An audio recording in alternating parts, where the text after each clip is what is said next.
नमस्कार। ग्रहों की गोचरीय स्थिति पर रेगुलर वीडियो पाने के लिए साप्ताहिक राशिफल, मासिक राशिफल, त्रैमासिक राशिफल और ग्रहों के बाकी गोचर पर भी रेगुलर अपडेट्स पाने के लिए, जिसके हिसाब से आप अपने जीवन में थोड़ी गाइडेंस प्राप्त कर सकें, इसके लिए मेरे चैनल को अवश्य सब्सक्राइब करें। जिन लोगों ने सब्सक्राइब कर रखा है वो ऑल ये जो नोटिफिकेशन सेटिंग होती है इसको क्लिक करें, क्योंकि कभी कभी कुछ लोग बोलते हैं उनको नोटिफिकेशन नहीं मिलती। आशा करता हूँ चैनल को सब्सक्राइब करेंगे और रेगुलर वीडियोस अवश्य आप देखेंगे। नमस्कार। ओम गणेशाय नमः। ओम नमः शिवाय।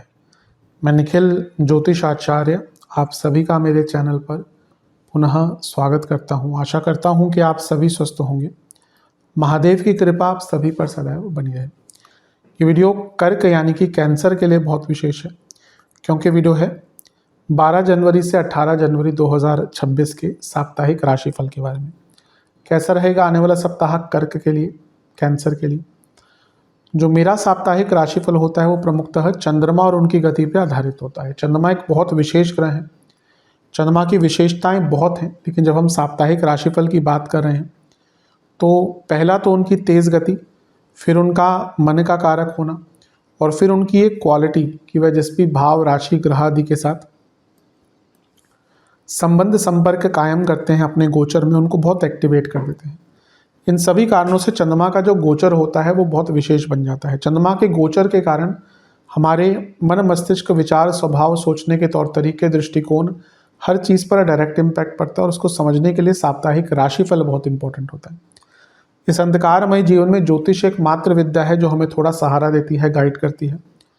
भले ही ये राशिफल एक बहुत सामान्य आधार पर दिए जाएं, लेकिन एक जनरल गाइडेंस के लिए बहुत उपयोगी होते हैं। यदि आपकी लग्न राशि या चंद्र राशि कर्क है, दोनों ही गाइडेंस के लिए इस राशिफल को देख सकते हैं। जहां से सूट और रिलेट ज़्यादा करता है वहां से देखिए। व्यक्तिगत तौर पे मेरा मानना है लग्न से देखेंगे तो अच्छा। इनकेस नहीं पता है आपको अपनी लग्न राशि, तो आप अपनी चंद्र राशि से भी इसको देख सकते हैं। शुरू करते हैं अत्यंत महत्वपूर्ण राशिफल का। चंद्रमा आपके तीसरे भाव में चौथे भाव में होंगे 12 जनवरी को, ऑलरेडी आ चुके होंगे, और 13 जनवरी शाम के 6 बजे तक यहीं पर रहेंगे। चंद्रमा का चौथे घर में आना मिश्रित माना जाता है, कारको भावनाशय दोष लगता है, लेकिन क्योंकि आपके लग्नेश है तो उनका चौथे घर में आना राजयोग बनाता है। प्रॉपर्टी हो, वाहन खरीदना हो, घर में कुछ काम करवाना हो, कंस्ट्रक्शन हो, या करियर में थोड़ा रिकॉग्निशन हो, क्योंकि 10वें से सप्तम में बैठे हैं, तो उन सब चीज़ों के लिए अच्छा टाइम है। यहाँ से चंद्रमा राजयोग बनाते 10वें घर को देखेंगे तो करियर में तो प्रोडक्टिविटी अच्छी रहेगी, और उसके साथ जीवन में भी आपके जो कार्य रुक रहे थे, आप जो चीज़ें समयबद्ध तरीके से नहीं कर पा रहे थे, वो पूर्ण हो जाएंगी। यहाँ पर चंद्रमा पर गुरु की दृष्टि है, जो गुरु आपके भाग्येश हैं, तो भाग्य का भी साथ मिलेगा।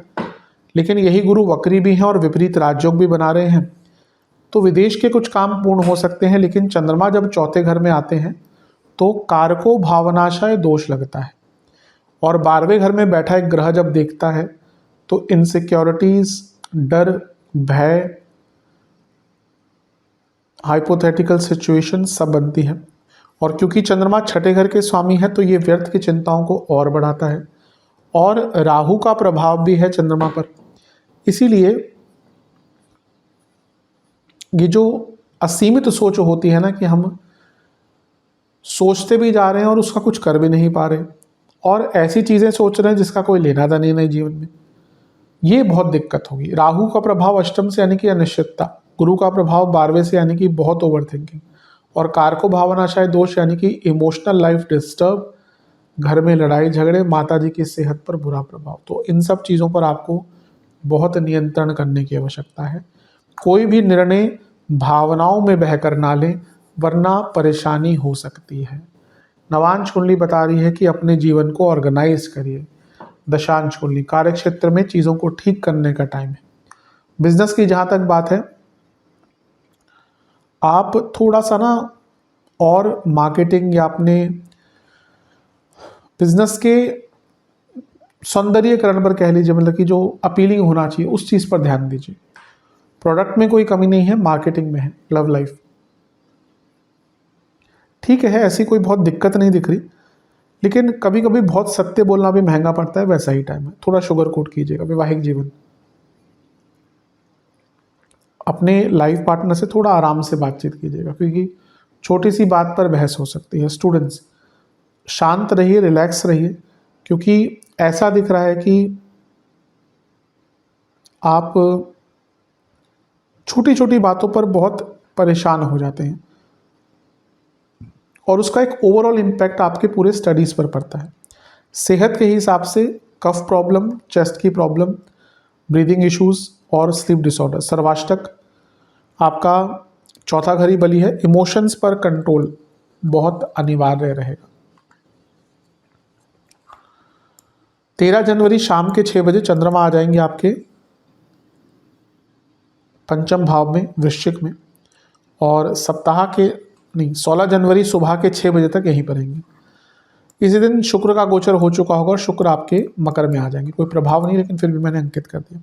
चंद्रमा का पंचम में आना देखिए वैसे तो अच्छा होता है। अब जैसे मैं हर बार कहता हूँ, विडंबना है कि आपके लग्नेश जब भी बहुत अच्छा राजयोग बनाएंगे त्रिकोण में आकर, वो नीच के हो जाएंगे। मैं हमेशा कहता हूँ नीच का ग्रह कोई बुरा नहीं होता। वैसे ही जब लग्नेश पंचम में है तो धन की प्राप्ति होती है, विचार नहीं आते हैं, क्रिएटिविटी आती है, कुछ धन कमाने के अवसर अगर रुक रहे थे वो आते हैं। यहाँ से चंद्रमा लग्नेश होने के नाते लाभ स्थान को देखेंगे तो लाभ प्राप्त होगा, इच्छाओं की पूर्ति होगी, जीवन गतिमान रहेगा।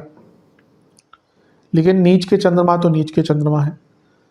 यहाँ पे ना कंपैरिजन बहुत होंगे, दूसरों को देखकर परेशान होंगे,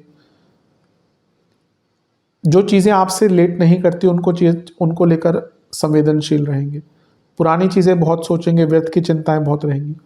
और गुरु से छठे में है तो शकट योग भी बन रहा है, जिसके कारण चीज़ें और विलंबित हो जाती हैं। तो इन सब पर बहुत विचार आपको करना है। जितना हो सके ना आप अनावश्यक चीज़ों से दूर रहेंगे ना, अपने मन को जितना दूर रखेंगे उतना आपके लिए अच्छा है।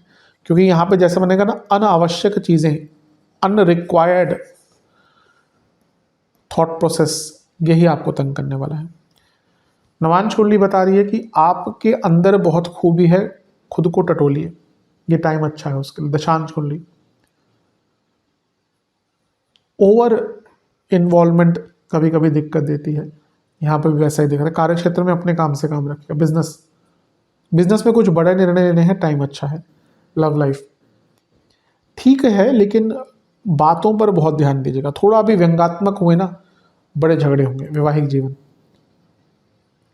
कोशिश कीजिए कि अपने बीच की प्रॉब्लम्स को सॉल्व करें बैठकर, अच्छा टाइम है। स्टूडेंट्स से मैं यही कहूँगा कि आप एक नई शुरुआत कीजिए, नई शुरुआत लीजिए जीवन में, क्योंकि ऐसा लग रहा है कि रुक से गए हैं, थम से गए हैं। सेहत के हिसाब से पेट की प्रॉब्लम बनी रहेगी, एंग्जाइटी, स्लीप डिसऑर्डर और इन्फ्लेमेशन। सर्वाष्टक में आपका तीसरा घर बली है। कुछ यात्राएं अगर अटक रही थी जीवन में, उनको यहाँ पे किया जा सकता है। 16 जनवरी सुबह के 6 बजे चंद्रमा आ जाएंगे आपके छठे भाव में, यानी कि धनु में, और सप्ताह के अंत तक यहीं पर रहेंगे। इसी दिन मंगल का गोचर भी हो जाएगा और सूर्य का गोचर भी हो जाएगा। चंद्रमा का छठे भाव में आना एक प्रकार से मिश्रित माना जाता है। अच्छी चीज़ों की बात करते हैं पहले। यहाँ पे बुध के साथ बैठेंगे जो विपरीत राजयोग बना रहे हैं ऑलरेडी, क्योंकि 12वें घर के स्वामी है छठे भाव में। तो विपरीत राजयोग के कारण क्या होता है, आपकी कई कार्य पूर्ण होते हैं। विदेश के कार्य हो, लिखा पढ़ी के कार्य हो, लीगल कार्य हो, पूर्ण होंगे। बुध उपचय घर के स्वामी है, चंद्रमा लग्नेश है, ये फिर से गति प्रदान करता हुआ दिख रहा है। गति रहेगी जीवन में, गति मिलेगी जीवन में। लेकिन चंद्रमा बुध हमेशा कंफ्यूजन क्रिएट करते हैं, और छठे घर में चंद्रमा है तो ये व्यर्थ की चिंताएं बहुत करेंगे। तो जितना हो सके व्यर्थ की चिंताओं से बचें। ओवर थिंकिंग फिर से कहूँगा रहेगी।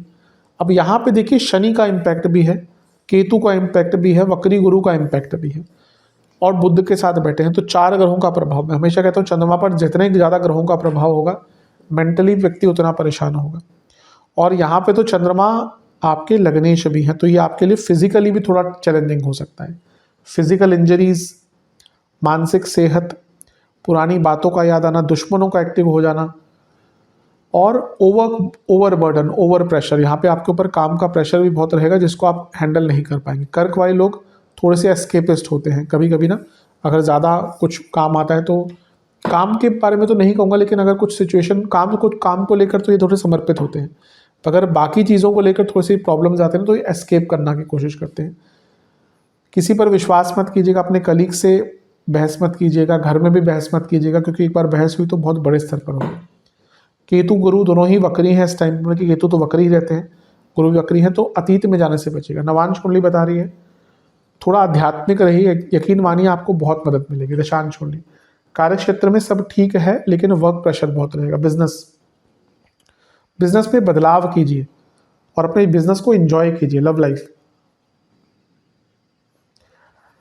ठीक है, लेकिन एक पॉजिटिविटी की कमी दिख रही है दोनों की ही तरफ से। वैवाहिक जीवन, आप बहुत ज़्यादा प्रयास कर रहे हैं चीज़ों को ठीक करने का, कभी कभी over exertion, over involvement, over efforts, ये भी ना तंग करते हैं। चीज़ों को सरल कीजिए। स्टूडेंट्स, पुरानी चीज़ों से निकलिए, अभी लगता है कि आपका एक मन अतीत में ही अटका हुआ है।